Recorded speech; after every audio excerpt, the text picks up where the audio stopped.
Good morning, students. Let us get back to what we had left the last time. हमने पिछले lecture में बात की थी मंत्रिमंडल के बारे में, कैसे उसकी उत्पत्ति हुई, उसका अर्थ क्या है, उसका महत्व क्या है, उसका उदय किस प्रकार हुआ, कैसे वो अपने स्वरूप तक, आज के स्वरूप तक पहुंचा, इन सब के बारे में हम डिस्कस कर चुके हैं। अब इसके आगे मंत्रिमंडल की ही चर्चा को आगे बढ़ाते हुए हम बात करेंगे मंत्रिमंडल की विशेषताओं के बारे में, इसकी फीचर्स के बारे में। ऐसी क्या ख़ास बात है इस कैबिनेट सिस्टम की। जो सबसे पहली फीचर है वो है राजा का पृथकत्व, यानी राजा अलग है, पृथक है। किससे? कार्यपालिका से। ये थोड़ी स्ट्रेंज लगती है, थोड़ी अद्भुत लगती है बात कि जो स्वयं कार्यपालिका है, राजा हम जानते हैं कि कार्यपालिका है। अब राजा कार्यपालिका होते हुए भी कार्यपालिका से भिन्न है, अलग है। कैसे? राजा कार्यपालिका का अभिन्न अंग होते हुए भी मंत्रिमंडलीय बैठकों की अध्यक्षता नहीं करता है और न ही उसकी किसी कार्रवाई में भाग लेता है। That means he is not a part of the functioning. मतलब कि जो फॉर्मल सिस्टम है, जो सिद्धांत है, वो ये है कि राजा कार्यपालिका है, यानी मुकुट, राजमुकुट, राजतंत्र कार्यपालिका है। लेकिन वास्तविकता क्या है? क्योंकि ये यहाँ पर राजतंत्र के साथ लोकतंत्र भी है, तो वास्तविकता ये है कि राजा के नाम की सारी शक्तियाँ मंत्रिमंडल की है। वो कार्यपालिका होते हुए भी वास्तविक कार्यपालिका की जो गतिविधि है, बैठक करना, कार्यवाही करना, ये जो कार्यपालिका की कार्य हैं, उसमें राजा भाग नहीं लेता। ये केवल मंत्रिमंडल और प्रधानमंत्री करते हैं। लेकिन इससे ये नहीं समझ लेना चाहिए कि राजा का कोई रोल नहीं है। राजा किसी तरह से मंत्रिमंडल को प्रभावित नहीं कर सकता, कुछ हद तक कर सकता है। उसके, राजा के और मंत्रिमंडल के संबंधों की व्यवस्था ऐसी है कि मंत्रिमंडल के जो कार्यकलाप हैं, जो कार्य हैं, उसके ऊपर व्यक्तित्व का प्रभाव पड़ता है। जो राजा या रानी है, उनके व्यक्तित्व का प्रभाव रहता है। राजा किसी भी राष्ट्रीय या अंतर्राष्ट्रीय समस्या पर प्रधानमंत्री से सूचना प्राप्त करने, अपनी सम्मति देने और उस पर पुनर्विचार करने के लिए कहने का अधिकार रखते हैं। मतलब कि the king can ask the prime minister for any information, he can give his advice, he can give his thoughts on views on whatever he feels like. जो issues हैं उनको वो उठा सकता है, किसी चीज़ के बारे में सूचना प्राप्त करता है, चाहे वो विषय अंतर्राष्ट्रीय हो या राष्ट्रीय हो, उस पर पुनर्विचार करने को कह सकता है और अपनी सहमति असहमति जता सकता है। ये अधिकार राजा को है। अपितु ये जो विचार हैं, ये जो पुनर्विचार करने के लिए जो अधिकार प्राप्त है राजा को, ये बांधता नहीं है प्राइम मिनिस्टर को। It is not compulsory for him to listen to the king. यदि सभी सूचनाएं उसे ठीक ढंग से प्राप्त होती रहें तो वह, लास्की के शब्दों में, लास्की ने इस तरह कहा है कि नीति निर्माण में पर्याप्त योगदान दे सकता है। So this is the role of the king in the cabinet system. मंत्रिमंडल में ये कार्य है राजा का। सेकंड पॉइंट है प्रधानमंत्री का नेतृत्व। ब्रिटिश मंत्रिमंडल की दूसरी विशेषता प्रधानमंत्री का नेतृत्व है, जो सामान्यतः लोकसभा में बहुमत दल का नेता होता है। इसके बाद हम पहले ही कर चुके हैं कि it is the leader of the majority party who is invited to form the government. जिस पार्टी को मेजॉरिटी मिली है उसका नेता प्राइम मिनिस्टर बनता है। सभी मंत्री एक दल की भांति मान्य नेता प्रधानमंत्री के नेतृत्व में कार्य करते हैं। यानी जो प्रधानमंत्री बन गए वो उनके टीम लीडर हैं और जो मंत्रिमंडल के अन्य सदस्य हैं उनके नेतृत्व में कार्य करते हैं। यद्यपि सभी समान पदी हैं पर उनके अधिकार भी समान हैं, परंतु फिर भी प्रधानमंत्री की स्थिति विशिष्ट होती है। अगर हम लीगली देखें तो जो पावर्स एंड फंक्शंस हैं, जो शक्तियां और क्रियाकलाप हैं, प्रधानमंत्री और उसके मंत्रिमंडल के अधिकार समान हैं, लेकिन वास्तविकता यह है कि उनकी स्थिति विशिष्ट है। उन्हें उसे समकक्षों में प्रथम माना जाता है, फर्स्ट अमंग इक्वल्स। यानी सब मंत्रीगण जो हैं मंत्रिमंडल के और प्रधानमंत्री इक्वल हैं, बराबर हैं, लेकिन वो उनमें प्रथम है, फर्स्ट है। वह शासन की एकता का प्रतीक होता है और अन्य मंत्री उसकी बात का सम्मान करते हैं। जो प्राइम मिनिस्टर है वो नेशनल जो इंटेग्रिटी है, जो उसकी यूनिटी है, उसका सिंबल है।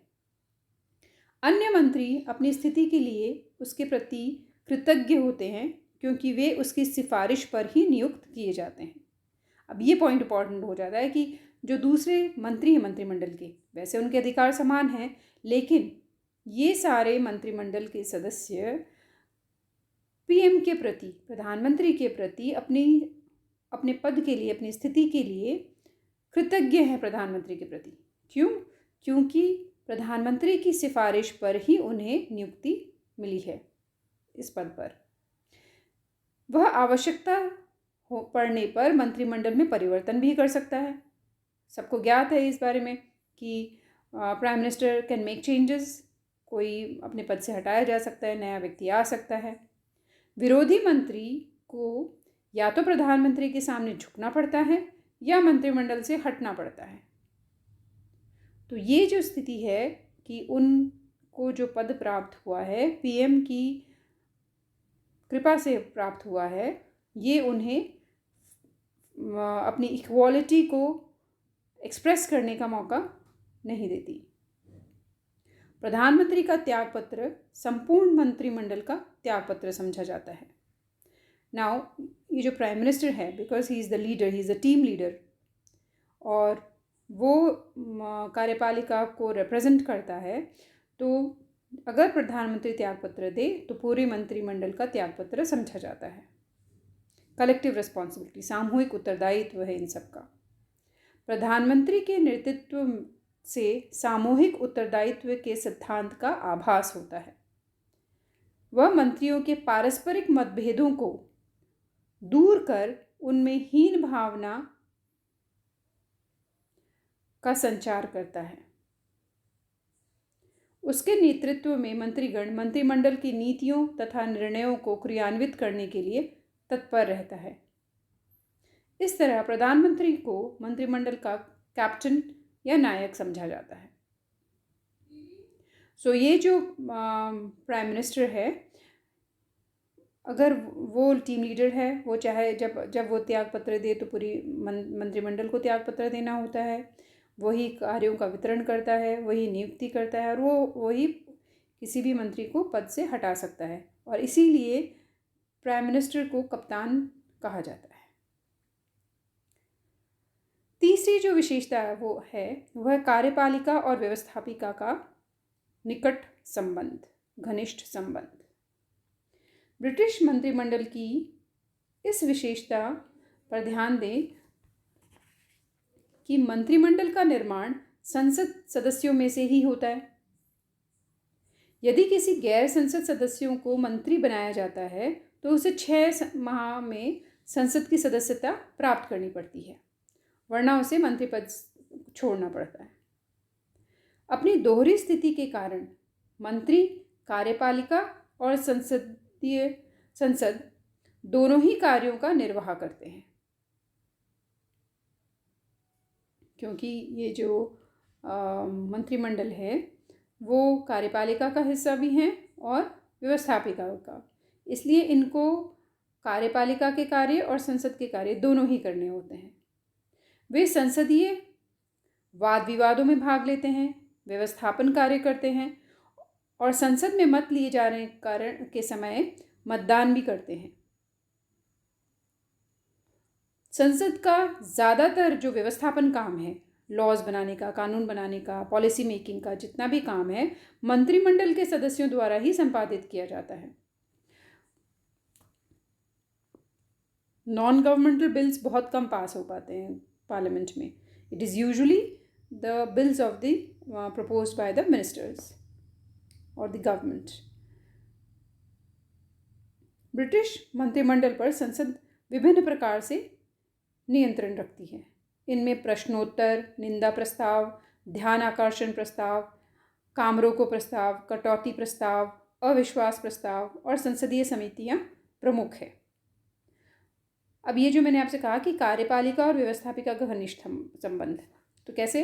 फर्स्ट आप ये समझो कि जो कार्यपालिका है वो व्यवस्थापिका का हिस्सा है, क्योंकि संसद के सदस्यों में से ही कार्यपालिका बनाई गई है। पहली घनिष्ठता ये हुई। दूसरी, जो कार्यपालिका है वो व्यवस्थापिका के प्रति उत्तरदायी है, क्योंकि वो उन्हीं में से बनी है, क्योंकि यहाँ पर पार्लियामेंट्री सिस्टम है। जब तक उनको विश्वास मत प्राप्त है तब तक ही वो पावर में रह सकते हैं। फिर व्यवस्थापिका कार्यपालिका पे और चीज़ों से भी नियंत्रण करती है, जैसा कि मैंने आपको बताया, प्रश्नोत्तर, निंदा प्रस्ताव, ध्यान आकर्षण, काम रोको, कटौती प्रस्ताव और अविश्वास प्रस्ताव, जैसा ऑलरेडी मैं मेंशन कर चुकी। इसके अलावा संसदीय समितियां भी है, बहुत सारी कॉन्स्टिट्यूशनल कमिटीज़ है, जो कुछ परमानेंट कमिटीज़ जो होती हैं जो पूरे साल काम करती हैं, और इन समितियों के द्वारा जो भी गवर्नमेंट के कार्य हैं उनको एनालाइज किया जाता है, उनको देखा जाता है, उनका परीक्षण कर सकते हैं। संसद के विश्वास पर्यंत तक ही मंत्रिमंडल अपना अस्तित्व बनाए रख सकता है। यानी कोई भी एग्जीक्यूटिव, कोई भी कार्यपालिका व्यवस्थापिका के विश्वास मत को प्राप्त करती है तभी तक वो सरकार रहती है। यदि लोक सदन मंत्रिमंडल के विरुद्ध अविश्वास प्रस्ताव पारित कर दे तो उसे त्यागपत्र देना पड़ता है। So this is the complex relation between कार्यपालिका एंड व्यवस्थापिका। नेक्स्ट पॉइंट की बात करें हम कि मंत्रिमंडल को लोकसभा के विघटन का अधिकार। अब देखो, उससे पहले वाले पॉइंट में हमने देखा कि मंत्रिमंडल व्यवस्थापिका यानी संसद यानी लोकसभा के प्रति उत्तरदायी है और उसे जब तक लोकसभा का विश्वास मत प्राप्त है तब तक वो अपने पद पर बने रह सकते हैं। अब दूसरे ही पॉइंट में हम देख रहे हैं कि मंत्रिमंडल को लोकसभा के विघटन का अधिकार है। So this is like checks and balances, एक दूसरे पर नियंत्रण है।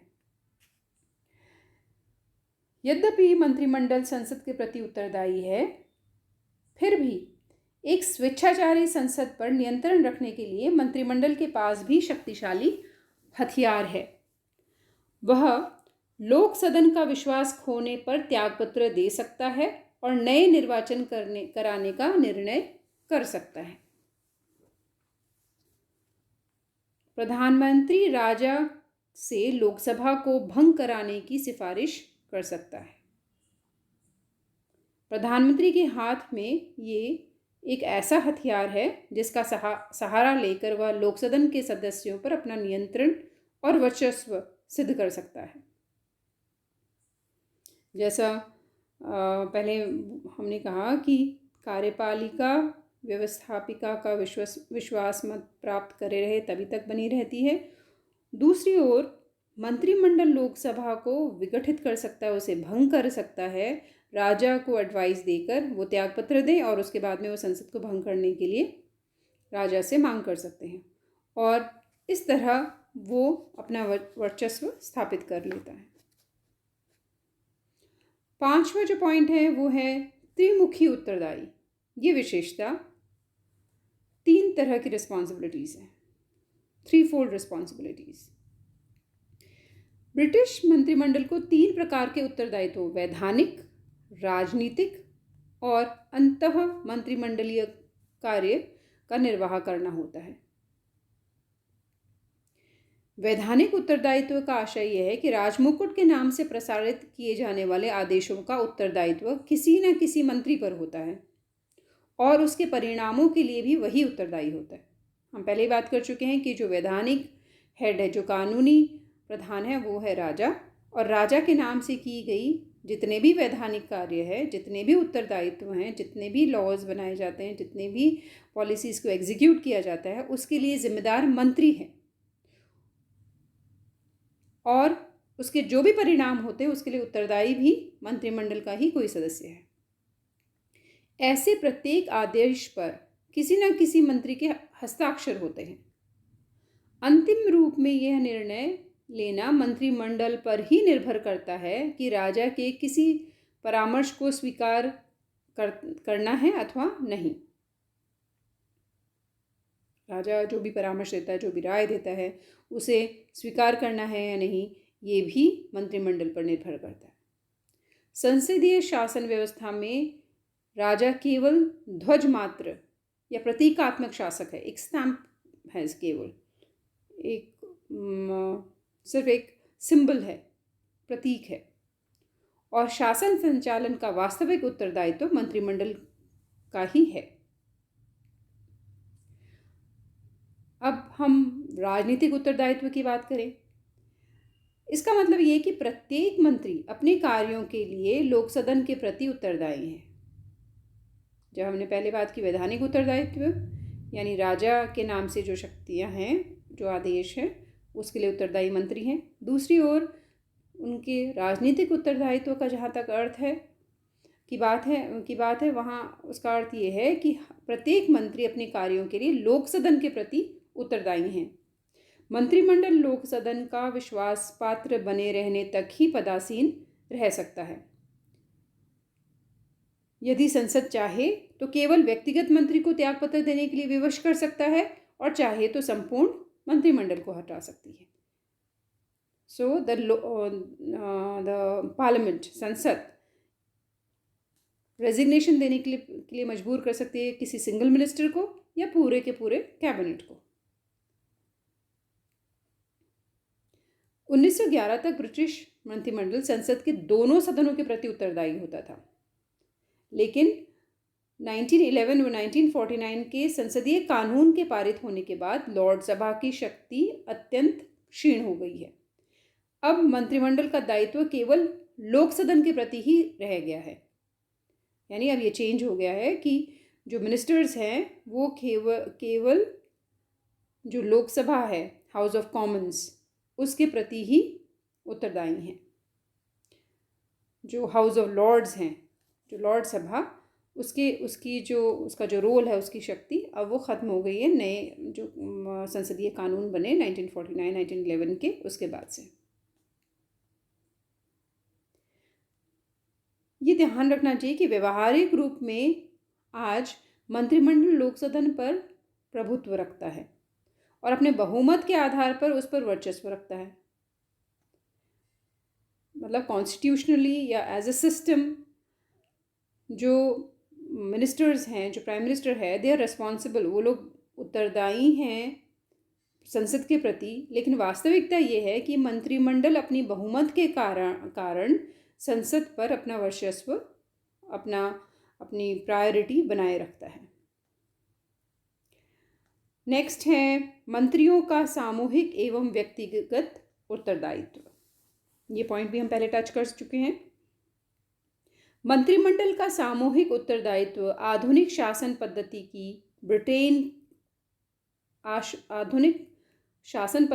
को ब्रिटेन की मुख्य देन है। ये जो सिस्टम है कलेक्टिव रिस्पॉन्सिबिलिटी का, सामूहिक उत्तरदायित्व का, ये एक नया सिस्टम है, ये नई फीचर है और ये पूरे विश्व को ब्रिटेन से प्राप्त हुआ है। सामूहिक उत्तरदायित्व का अर्थ है कि मंत्री केवल अपने कार्यों के लिए लोक सदन के प्रति उत्तरदायी नहीं होते, बल्कि अपने सहयोगियों के उत्तरदायित्वों का भार रहता है उन पर। एक मंत्री की आलोचना पूरे मंत्रिमंडल की आलोचना समझी जाती है और एक मंत्री की प्रशंसा पूरे मंत्रिमंडल की प्रशंसा। यानी जो भी गवर्नमेंट में मिनिस्टर्स हैं, कुछ अच्छा कार्य करते हैं, उनमें से कोई एक करता है तो पूरी की पूरी मंत्रिमंडल की सराहना की जाती है, सराहना मानी भी जाती है ऐसा। लेकिन अगर कोई एक गलत काम करता है तो ये आशा की जाती है कि पूरा मंत्रिमंडल उसके लिए त्यागपत्र दे। मंत्रिमंडलीय सामूहिक उत्तरदायित्व का सार ये है, क्या? परस्पर निर्भरता, एक दूसरे पर डिपेंडेंस, और कॉमन फ्रंट, सम्मिलित मोर्चा, सबके सामने एक दिखें वो, चाहे वो अंदर उनकी कितनी ही मत हों, कितने ही मतभेद हों, पर सामने उन सब का एक शब्द या एक तरह के विचार प्रस्तुत होने चाहिए जनता के सामने, दुनिया के सामने।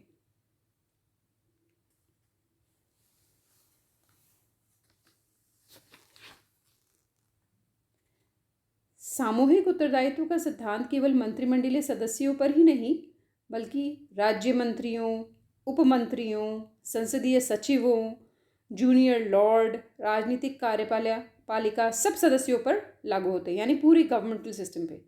कैबिनेट के जो लोग हैं या मंत्रिमंडल के जो मेंबर्स हैं वो तो कुछ है गिने चुने हैं, लेकिन बाकी जो गवर्नमेंट के अन्य मंत्री हैं, संसदीय सचिव हैं, लॉर्ड हैं, उन सब को के ऊपर भी ये सामूहिक उत्तरदायित्व का भार रहता है। इसका मतलब ये हुआ कि हर मिनिस्टर, हर व्यक्ति जो गवर्नमेंट का हिस्सा है, जो पॉलिटिकल एग्जीक्यूटिव का हिस्सा है, वो अपनी इस जिम्मेदारी को समझे कि उनका रिप्रेजेंटेशन, उनकी जो दायित्व है वो ना केवल खुद के लिए है बल्कि दूसरों के लिए भी है, उस गवर्नमेंट का हिस्सा जो भी है। नेक्स्ट हम बात करते हैं गोपनीयता के बारे में। मंत्रिमंडलीय शासन प्रणाली की एक अन्य विशेषता है गोपनीयता।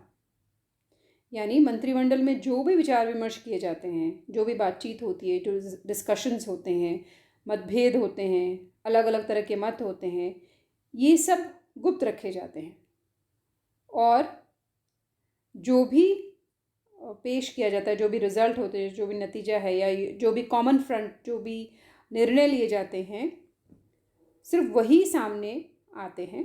बाकी जो भी बातचीत होती है उनकी, उसको प्रकट करना अलाउड नहीं है। मंत्रिमंडल की गोपनीयता को विधि और अभिसमयों ने भी संरक्षण प्रदान किया है। यानी कुछ लॉज भी हैं और कुछ जो परंपरा है वो भी इस तरह की बनी है कि मंत्रिमंडल की गोपनीयता को बनाए रखा जाता है उससे। प्रत्येक मंत्रिमंडलीय मंत्री को प्रिवी परिषद के सम्मुख शपथ लेनी पड़ती है कि वो मंत्रिमंडल के भेद कभी भी प्रकट नहीं करेगा। ओथ होता है उनको, उन्हें शपथ लेनी होती है। फिर एक 1920 का शासन गोपनीयता अधिनियम भी है, वो भी यही व्यवस्था करता है कि सरकार प्रलेखों अथवा किसी गोपनीय सूचना को अवैध व्यक्ति तथा व्यक्तियों पर प्रकट नहीं कर सकता, वो एक दंडनीय अपराध है। नेक्स्ट है एकता व एकरूपता। इस पीपीटी में ये एकता व एकरूपता गोपनीयता के साथ ही लिखा हुआ है, लेकिन you have to, this is a mistake, इसको अलग देखिए, अलग पॉइंट के रूप में, कि ब्रिटिश मंत्रिमंडल की ये विशेषता है 8वीं कि मंत्रीगण एक ही दल के हैं और उनमें राजनीतिक एकता और एकरूपता बनी रहती है।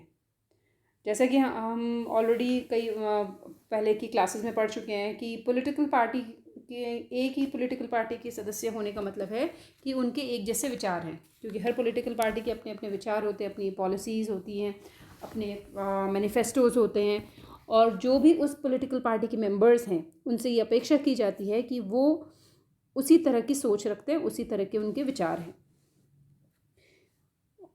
इसीलिए जब एक ही दल के व्यक्ति मंत्रिमंडल का हिस्सा बनते हैं तो उस मंत्रिमंडल में और उस सिस्टम में, उस कार्यपालिका में एकरूपता और एकता बनी रहती है। आसान हो जाता है ये बनाए रखना, क्योंकि उनकी वैचारिक एकता है, वो पॉलिटिकली एक सिस्टम के रूप में एक जैसा सोचते हैं। ये मान के चलते सिद्धांत यही है कि a person who belongs to a particular party must be having the same kind of thoughts या same kind of thinking about the whole system. So ये एकता प्रदान करती है। जब एक जैसे विचार वाले लोग होते हैं तो किसी भी सिस्टम को चलाना आसान होता है। पॉलिसी मेकिंग में, डिसीजन लेने में, निर्णय लेने में कम से कम मुश्किलें आती हैं। तो ये है मंत्रिमंडल की विशेषताएं। अब हम बात करते हैं कि मंत्रिमंडल का गठन, यानी when the cabinet is formed, तो उसमें किस किस तरह के मंत्रियों को चुना जाता है, कौन से पोस्ट हैं। अपने यहाँ से थोड़े से अलग नाम है। प्रधानमंत्री को ही वहाँ पे राजकोष का प्रथम लॉर्ड भी कहा जाता है, यानी first Lord of the treasury. Finance जो है वो फाइनेंस मिनिस्टर का एक अलग नाम है, वित्त मंत्री। वहाँ पर राजकोष का प्रथम लॉर्ड प्रधानमंत्री होता है। जो ब्रिटिश मंत्रिमंडल का निर्माण राजा करता है, लेकिन वो अपनी इच्छा से नहीं करता। जब राजा प्रधानमंत्री को नियुक्त कर देता है, उसके बाद प्रधानमंत्री परामर्श देता है कि किन को मंत्रियों की नियुक्ति देनी है। प्रत्येक प्रधानमंत्री अपने मंत्रियों की सूची तैयार कर राजा के सम्मुख प्रस्तुत करता है और राजा उनको स्वीकृति प्रदान करता है। मंत्री को चुनने में प्रधानमंत्री कुछ प्रचलित परंपराओं का निर्वहन करता है। जैसे कि मैं ऑलरेडी कह चुकी कि मंत्रियों का चयन अपने ही दल के सदस्यों में से करे। दूसरी चीज़ जिसे ध्यान में रखना होता है वो ये है कि सभी क्षेत्रीय हितों की तुष्टि हो, उसे एटलीस्ट इसका प्रयास करें। मंत्रियों का चयन संसद के दोनों सदनों में से करें। वर्तमान नियम यह है कि कम से कम 3 मंत्री लॉर्ड सभा से अवश्य लिए जाएं। लॉर्ड चांसलर के अतिरिक्त कुछ छोटे मंत्री भी लॉर्ड सभा से लिए जाते हैं, क्योंकि परंपरा के अनुसार कोई मंत्री केवल उसी सदन में भाषण दे सकता है जिसका वो सदस्य हो। तो एक तरह से रिप्रेजेंटेशन हो जाता है दोनों सदनों में, कि कुछ मंत्री आपने इसमें से बना लिए लोक सदन से, कुछ लॉर्ड सभा से। तो क्योंकि ये जब एक दूसरी जो परंपरा है कि वो उसी जिस सदन का मेंबर होता है वहीं भाषण दे सकता है, तो पॉलिटिकल जो पार्टी इन पावर है, जो गवर्नमेंट है, जो एग्जीक्यूटिव है, वो दोनों सदनों में भाषण देने के लिए या अपना रिप्रेजेंटेशन देने के लिए इन मंत्रियों को के द्वारा उनको यूज़ कर सकती है। इसके द्वारा उनका प्रतिनिधित्व हो जाता है।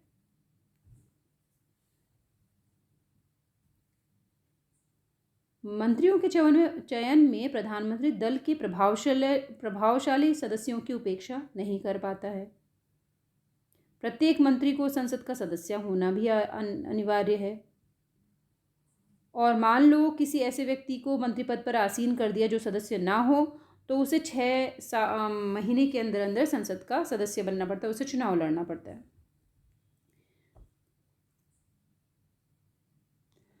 मंत्रिमंडल के जो सदस्य हैं उनकी संख्या निश्चित नहीं है। कैबिनेट छोटी बड़ी हो सकती है। पहले तो 7-8 सदस्य ही होते थे, कभी 18-20 भी होते हैं। लेकिन प्रायः देखा गया है कि ये जो कुछ मंत्री हैं ये ज़रूर होते हैं। पहला तो प्रधानमंत्री है ही, बाद में वित्त मंत्री जिसे चांसलर ऑफ एक्सचेकर कहा जाता है, गृह मंत्री जिनको secretary of state for home department, विदेश और राष्ट्रमंडल मंत्री, he is called secretary of the state for foreign and commonwealth affairs.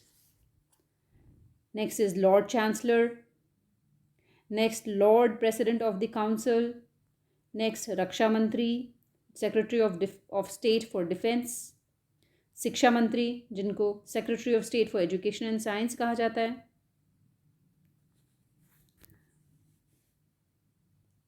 Scotland मंत्री क्योंकि स्कॉटलैंड भी यूके का हिस्सा है, lord privy seal, postmaster general, यातायात विभाग का मंत्री, श्रम मंत्री,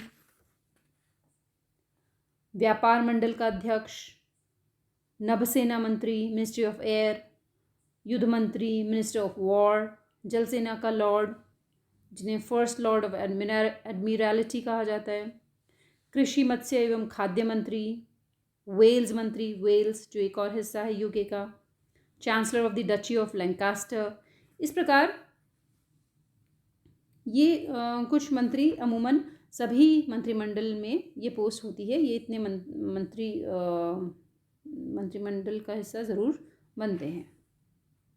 सो this is how the cabinet system works. मंत्रिमंडल इस प्रकार कार्य करती है। मंत्रिमंडल का उदय कैसे हुआ, उसका अर्थ क्या है, उसके स्पेशल फीचर्स क्या है, ये सारा हम डिस्कस कर चुके हैं। सो this is all for this video. Next time we'll begin a new topic.